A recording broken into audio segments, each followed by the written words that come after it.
Bibi for Hodier. South Africa says Putin will skip a Johannesburg summit next month because of his ICC arrest warrant. When this article was released some hours ago, one of the original thoughts that came to my mind before I started to do a little bit of research into this was that this is a bad look for South Africa to even be considering arresting Vladimir Putin, who is a member of BRICS, Russia being a member of BRICS, who should be an ally to South Africa. And my initial thought was, why isn't Ramaphosa being more direct in his response and saying that we will not even attempt to arrest Vladimir Putin if he does attend this BRICS summit, which is supposed to take place in South Africa in August? And, in looking into this more, when we look back at the original arrest warrant that was issued by the ICC back in March, ICC judges who issued an arrest warrant against Vladimir Putin and Maria Belova. The charge initially came for what they were saying Putin was doing in Ukraine as far as deporting children out of Ukraine unlawfully. So they called it the unlawful transfer of population or children from occupied areas of Ukraine to the Russian Federation. Now, interesting enough, and I know, Baba Makar, you're going to get into the ICC, but you have this International Criminal Court that has never in history issued an arrest warrant against any American citizen. And we know that America has had its share of war criminals. We can start with George Bush, Dick Cheney, Barack Obama, Hillary Clinton, and many others who participated in the illegal overthrow and invasions of multiple countries.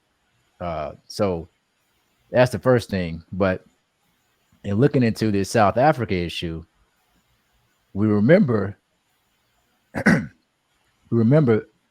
in March, April, and May, when this arrest warrant came out, we remember there were certain South Africans who were speaking verbally about there was no chance that Putin would be arrested. But apparently in South Africa, there is a stipulation, a legal stipulation, where the opposing party can challenge the ruling party in the courts and actually force the court to uphold this arrest warrant. So we know that Ramaphosa is a member of the ANC, and the leading opposition party, the Democratic Alliance, actually is the party who submitted the challenge to the court for the ICC arrest warrant to be upheld. And when we look at one of the speakers, or the Shadow Minister of Justice, who is responsible for submitting that request, it's this woman right here, Glynis Breitenbach.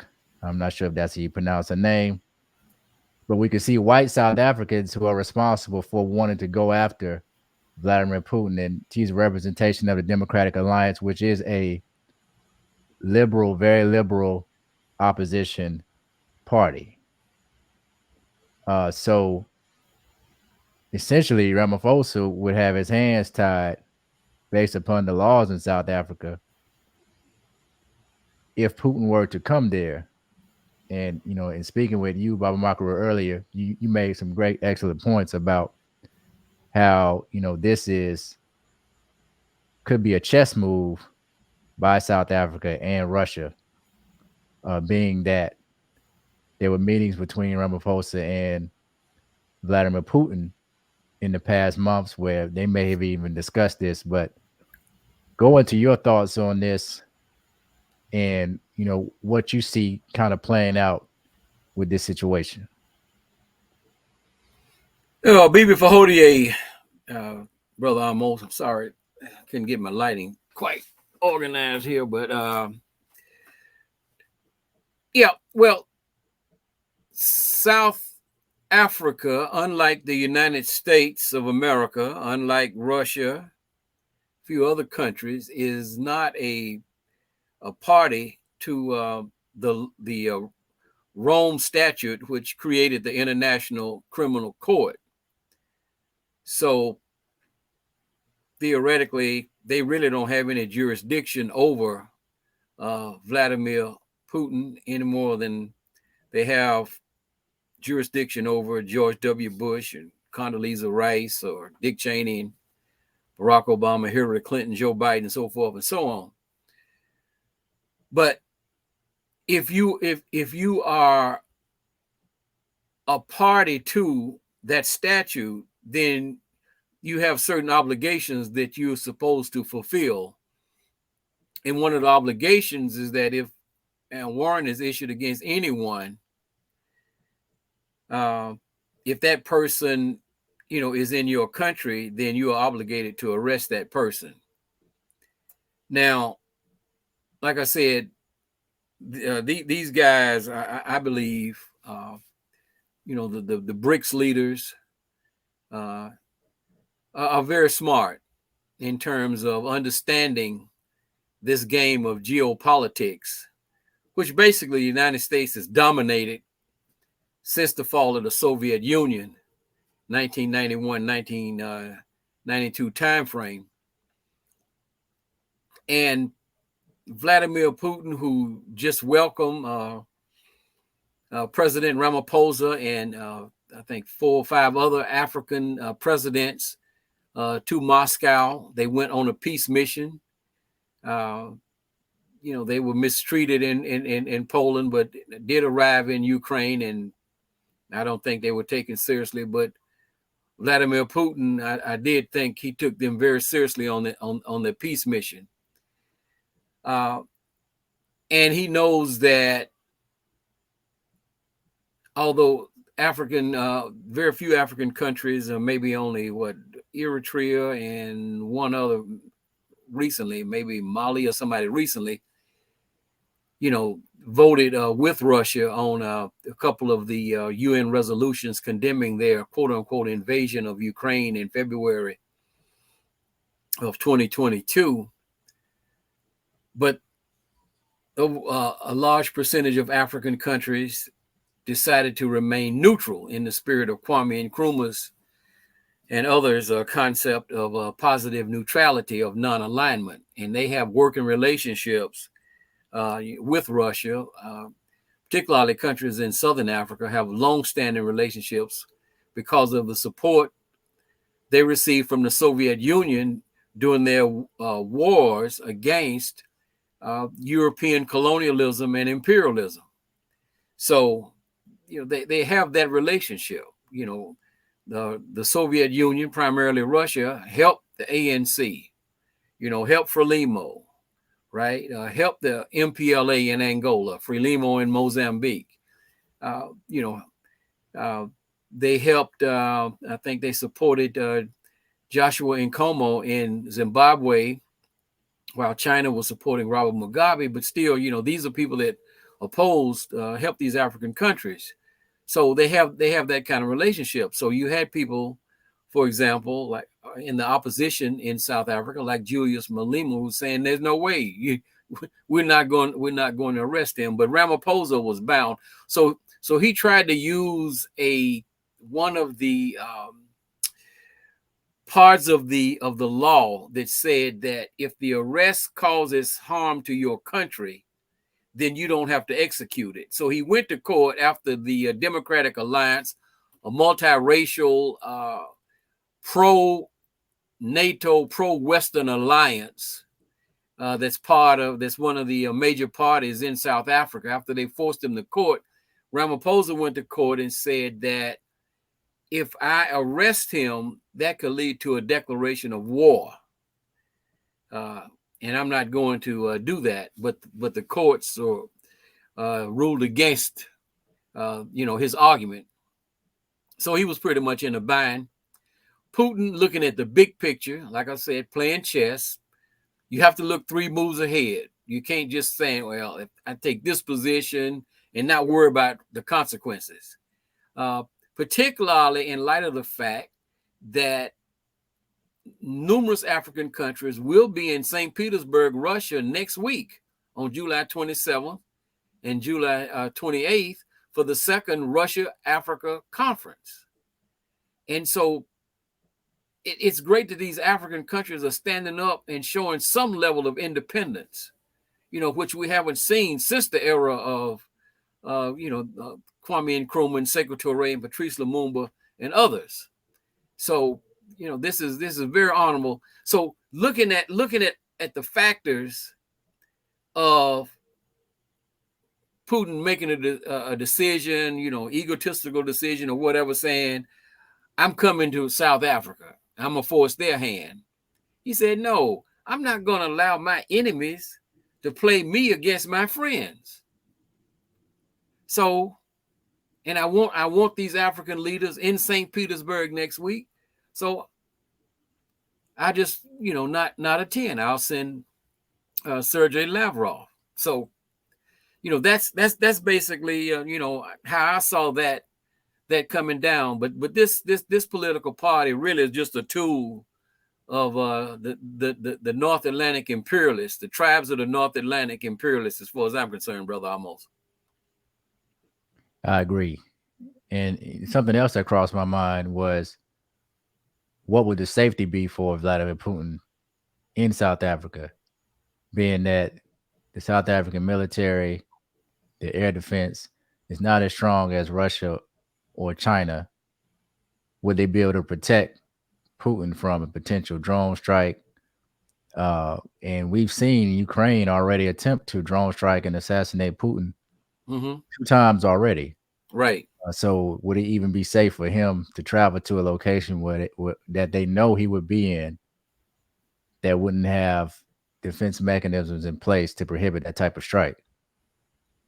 They would be bold to have to actually try to strike him in that situation. But, with these people, these Zionists like Zelensky, anything is on the table for them to try to get rid of Vladimir Putin.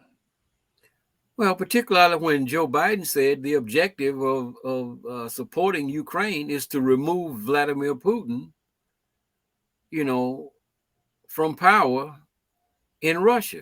I mean, this guy is so cognitively challenged that sometimes he just speaks very bluntly and openly, regardless of the consequences, and without any regard for what he's saying.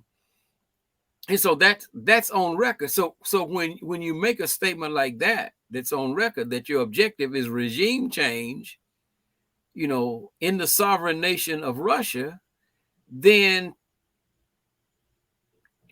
all cards are on the deck. I mean, everything is in play. So we have seen historically how these people operate. So you can't put anything beyond, their capacity to do something.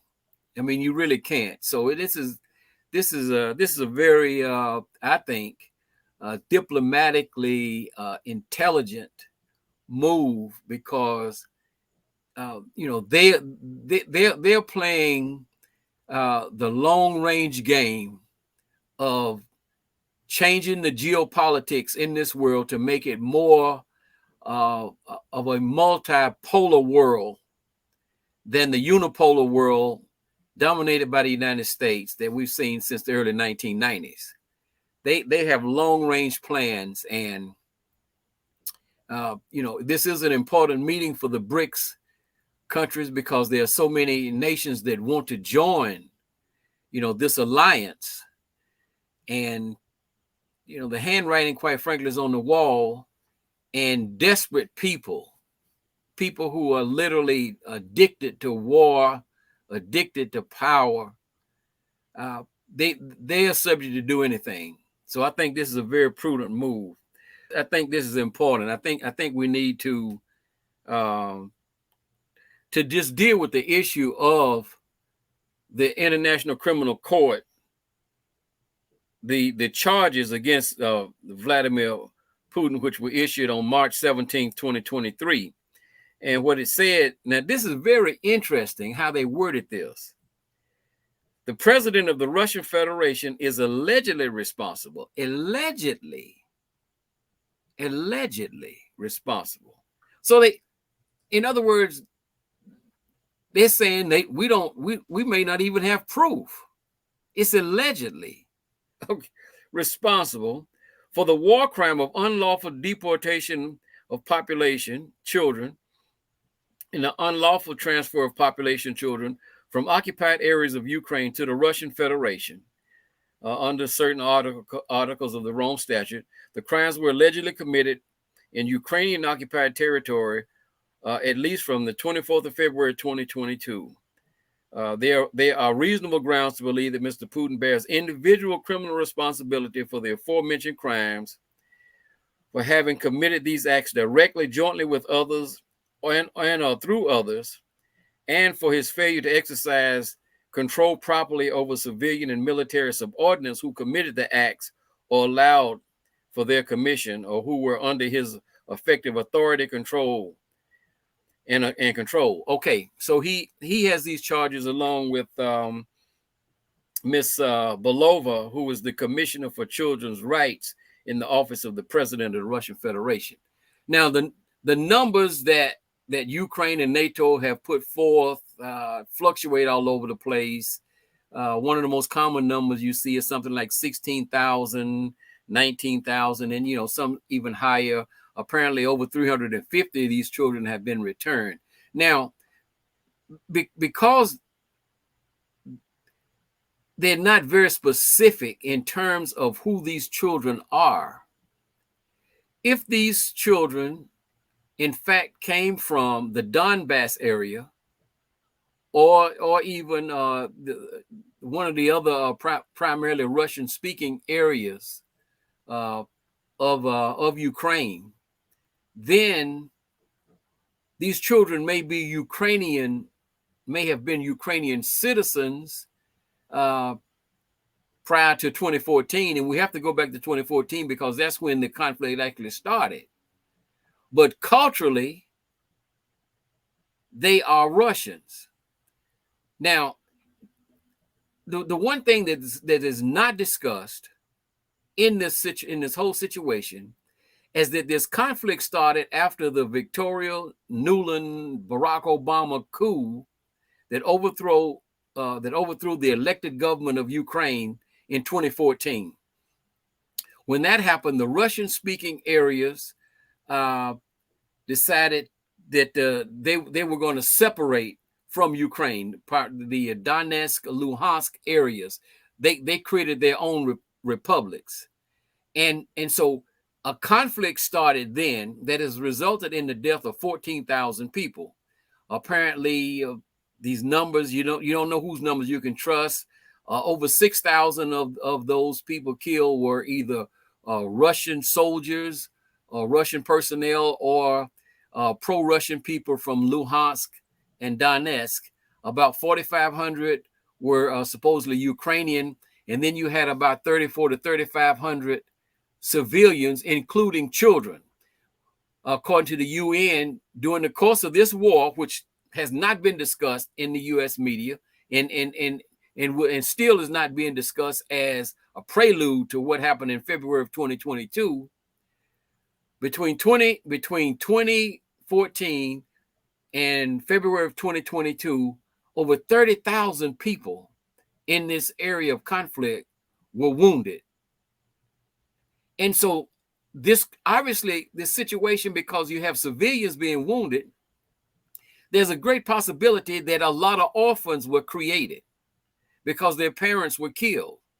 Because, there's other data on how many buildings and how many homes have been destroyed as a result of Ukrainian shelling of these various cities in these two areas.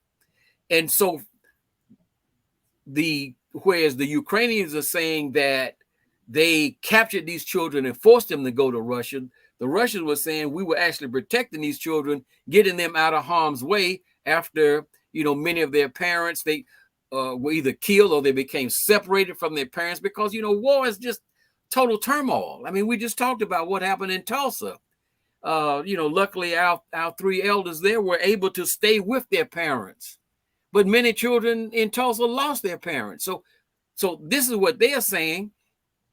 So if you had a media that had any kind of credibility, they would be reporting both sides of the story.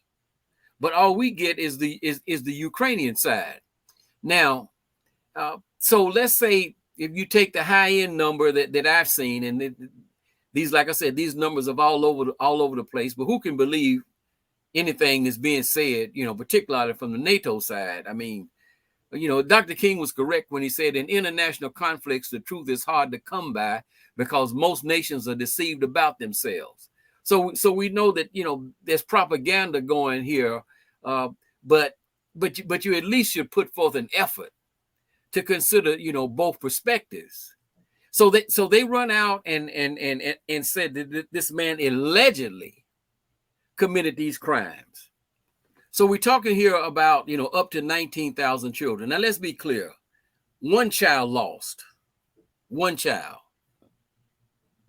is a tragedy, and we're losing children in our community every day. So we're not hung up on numbers here.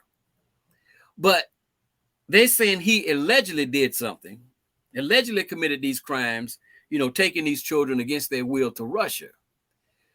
Listen to this video from this 1996 interview on 60 Minutes with UN, who was then the UN ambassador, U.S. ambassador to the UN, Madeleine Albright, appointed by Sick Willie Bill Clinton in 1993.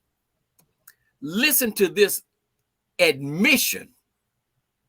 She says the U.S. is trying to prevent Saddam Hussein from making and dropping a nuclear bomb or chemical weapons on other countries.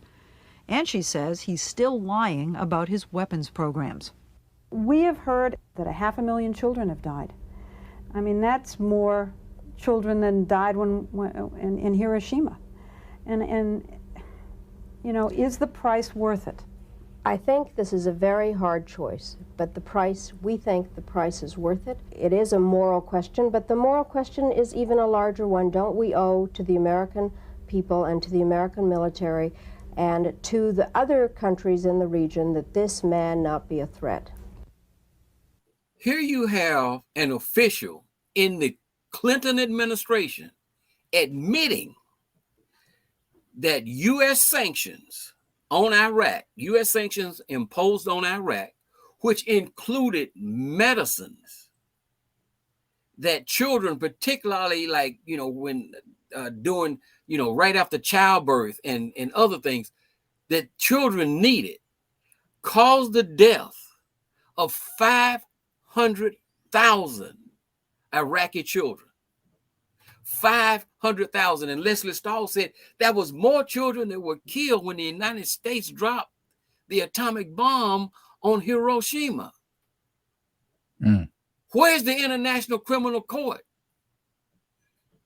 This lady is admitting, and she did such a good job of standing up, admitting to this crime against humanity, that in 1997, Clinton appointed her to be his Secretary of State. 500,000. Okay. They didn't say Putin killed any children. They said he deported them. He said he was saving them from war. But here is an admission by this war criminal. And people might say, well, she's just a diplomat. I would advise you to review the Nuremberg Tribunal, particularly the case of the German Minister of Foreign Affairs, Joachim von Ribbentrop.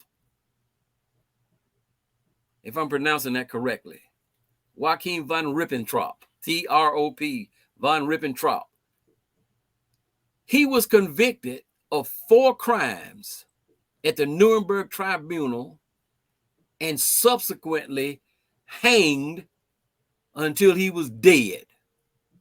And he was a diplomat. He wasn't out there with Heinrich Himmler at Auschwitz and Treblinka. He was a diplomat, but he was sentenced to death. Now, the International Criminal Court has outlawed the death penalty.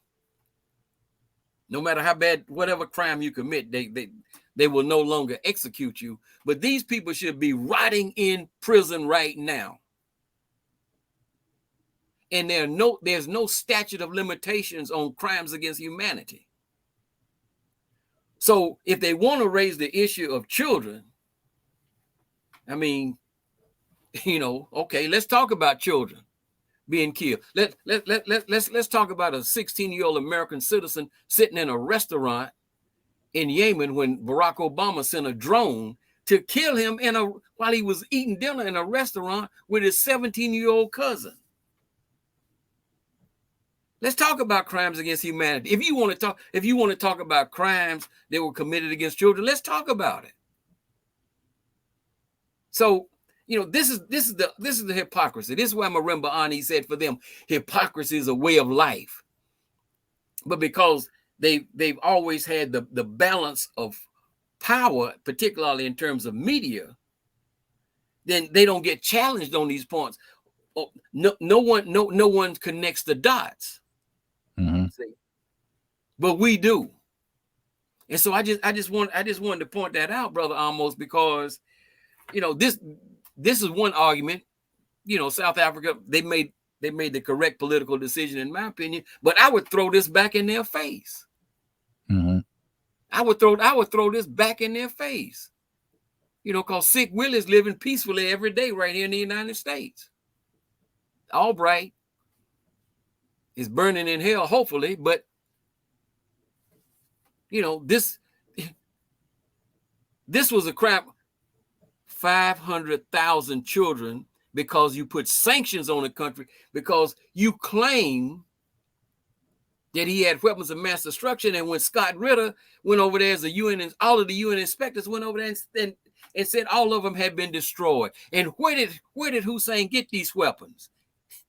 He got them from NATO, and he used them against Iran between 1980 and 1988, and they didn't say anything. Man, these people are just so, look, they are just absolutely, if there's anything that's lower than a snake, then that's what they are. Mm. I'm sorry for getting fired up, brother, but I just had to. You got to be able to see through the propaganda, and this is what we're here to do, help people see through the propaganda. Brothers and sisters, leave your comments down in the comment section. Share this video, and also subscribe for more videos. Until next time, be before Hodier. Be before Hodier.